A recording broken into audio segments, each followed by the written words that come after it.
सभा का चुनाव भी लड़े थे, इस बार वो हार गए। वैशाली से पार्लियामेंट के चुनाव में राष्ट्रीय जनता दल की तरफ से खड़े हुए थे। कड़ा मुकाबला दिया था सत्ता प्रतिष्ठान को, देश की हुकूमत को।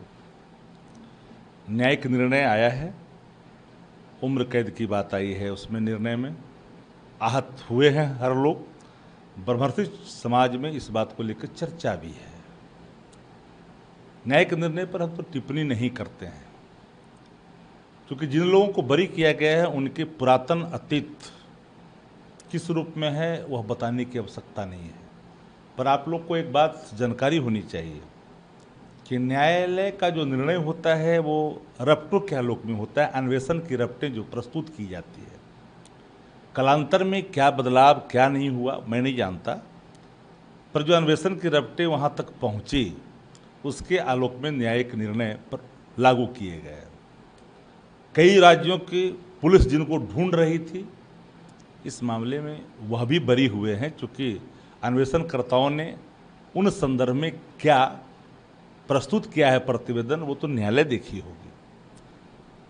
लेकिन सूक्ष्म रूप से प्रभर्ती समाज एक मूल्यांकन तो कर रहा है कि राष्ट्रीय जनता दल का दामन थामने के बाद और जो राष्ट्रीय जनता दल से अलग होते हैं तब जिन लोगों को पेरोल फिर परमानेंट बेल, कुछ लोगों के लिए कानून में बदलाव, खुली छूट, सब चीज़ें खुल करके लोगों ने देखा भी है और पीपल डोमेन में आया भी है।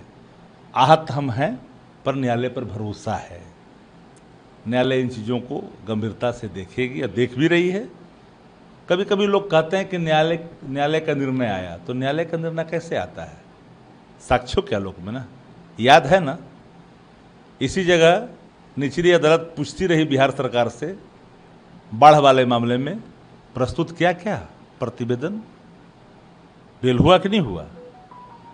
तो सब लोग एक एक पहलुओं पर विचार भी कर रहा है। कड़ी टक्कर दिया था उन्होंने और इस इलाके में एक रसूख समाज सेवा का है, पर अब तो न्यायिक निर्णय आया है, उस पर टिप्पणी हम नहीं कर सकते।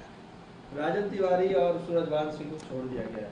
वही बात तो मैंने पहले कह दिया कि भाई राजन तिवारी जी और सूरजभान जी को भी मुक्त कर दिया गया है। मैंने पहले कई बातें कही है आपको।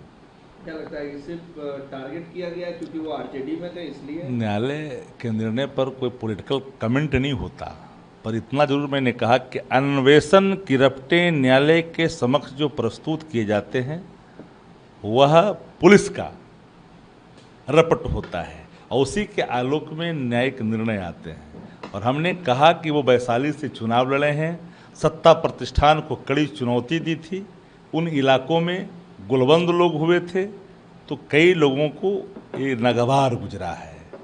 इसलिए हमने कहा कि जो लोग राष्ट्रीय जनता दल का दामन थामते हैं, ब्रह्मर्षि समाज के लोग, उनके साथ क्या होता है बिहार के अंदर में सबको मालूम है, और जो लोग उधर चल जाते हैं उनके साथ क्या होता है यह भी मालूम है। इसलिए मैंने कहा कि कई राज्यों की पुलिस जिनको ढूंढ रही है उस मामले में वह भी बरी हुए हैं, क्योंकि अन्वेषण की रपटें उन्हीं के अनुकूल होगी तो न्यायिक निर्णय होगा।